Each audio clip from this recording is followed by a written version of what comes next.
बिहार समृद्ध यात्रा पे निकलेंगे, कैसे देख रहे हैं इस यात्रा को आप?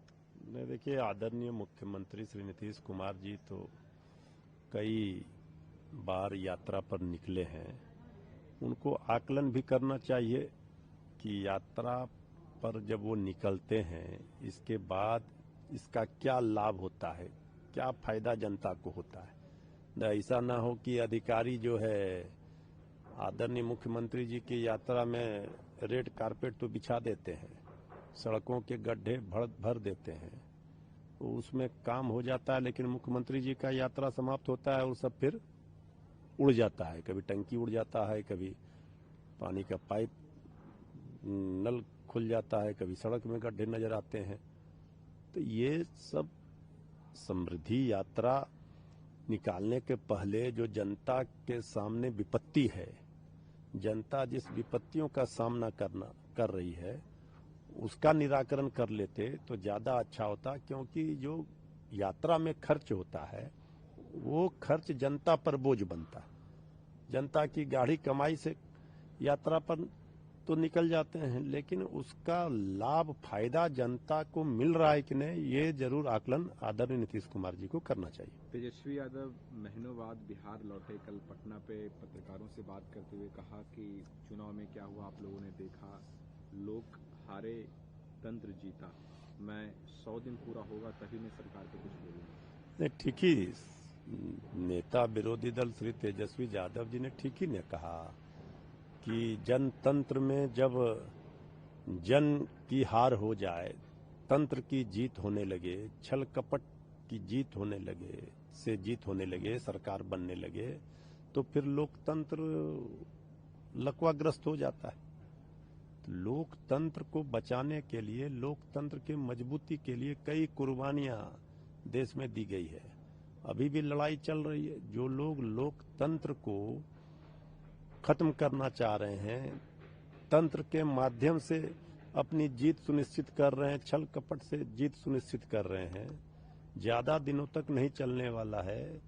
जनता का जब जनसैलाब आता है तो सारे तंत्र फेल हो जाते हैं। और 100 दिनों का तेजस्वी जी ने कहा है कि हम सरकार के क्रियाकलापों को देखेंगे, जो जो वादे सरकार ने किए चुनाव के समय उस पर कितना अमल हो रहा है, सरकार किस तरह काम कर रही है, इसके बाद हल्ला बोल होगा सरकार के खिलाफ।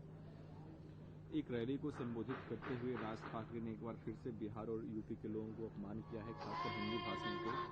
उन्होंने हिंदी थोपोगे तो लात मारो। देखिए, ऐसे लोगों को, राज ठाकरे जी जैसे लोगों को मानसिक अस्पताल में भर्ती करना चाहिए। और ये हिंदी भाषी लोगों को लात मारने की बात कर रहे हैं। जब कानून का कोड़ा चलेगा तो इनका होश ठिकाने आ जाएगा। ये हमारी मातृभाषा है, राजभाषा है, और कानून ने सबको, संविधान में अधिकार है कि भाषा के नाम पर, क्षेत्र के नाम पर यहाँ जो लोग विवाद खड़ा कर रहे हैं, नफरत फैला रहे हैं, जहर घोल रहे हैं, समाज में जहर उगल रहे हैं, उसके ऊपर कार्रवाई होनी चाहिए, कठोर कार्रवाई। ये लोग बात से सुनने वाले नहीं हैं, ये लात से ही सुनने वाले हैं, इसलिए ये सब अनर्गल प्रलाप कर रहे हैं। इनका इलाज अच्छे से कर दिया जाएगा। केरल के मुख्यमंत्री पिनराई विजयन ने आरोप लगाया कि जो सेंट्रल गवर्नमेंट हैं सेंट्रल के, उसमें अपने लोगों को वो बस जगह दे रहे हैं, अपने विचारधारा के लोगों को जगह दे रहे हैं, कहीं इनजस्टिस हो रहा है। नहीं, ठीक ही कह रहे हैं। बीजेपी आरएसएस अपना एजेंडा थोपना चाह रही है, हर जगह संस्थानों में भी कब्जा करना चाह रही है, हर जगह उनका यही रवैया है। उनका सवाल बिल्कुल जायज है। कांग्रेस नेता मणिशंकर अय्यर ने कहा है कि ऑपरेशन सिंदूर को अब रोक देना चाहिए और पाकिस्तान के साथ फिर से बातचीत शुरू करनी चाहिए। देखिए, मणिशंकर अय्यर जी ने क्या कहा है, किस संदर्भ में कहा है, उनके बयानों को न हमने देखा है न सुना है।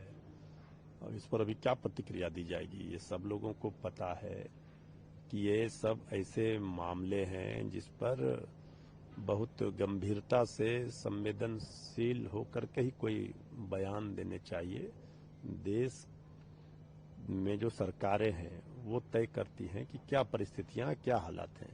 डोनाल्ड ट्रंप ने खुद को वर्किंग प्रेसिडेंट वेनेजुएला का अपने आप को तो जो स्थितियां उत्पन्न हुई हैं वो हर देश के लिए एक तरह से सोचनीय विषय है कि इस तरह से अगर होने लगेगा तो किसी का आधिपत्य, अब अमेरिकी राष्ट्रपति ने जिस तरह से अपने आप को वहां का भी ये घोषित कर दिया है, ये किसी भी दृष्टिकोण से उचित नहीं है।